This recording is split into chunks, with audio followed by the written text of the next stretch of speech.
या 300 भागामध्ये राहुल सदाशिवची निवड आपण सगळ्यांनी केलेली आहे. अनेक क्षेत्रामध्ये महानगरपालिकेच्या कामाचा अनुभव त्यांना उत्तम, नागरी प्रश्नाचा त्यांचा अभ्यास हा उत्तम आहे.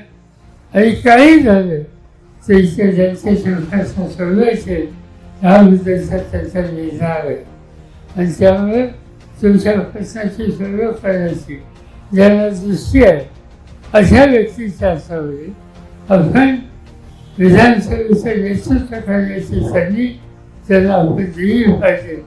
आणि त्यासाठी उद्या होणारी निवडणुकी अत्यंत महत्त्वाची.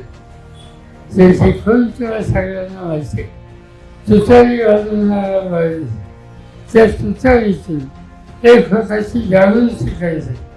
आणि त्या जागृतीने जाग्या झालेल्या लोकांच्या सामुदायिक शक्तीतून आपण इथं परिवर्तन करू विकासाची गंगा या ठिकाणी आणू या दृष्टीनं त्यांच्याकडून काम केलं जाईल याची मला पूर्णपणाने खात्री आहे.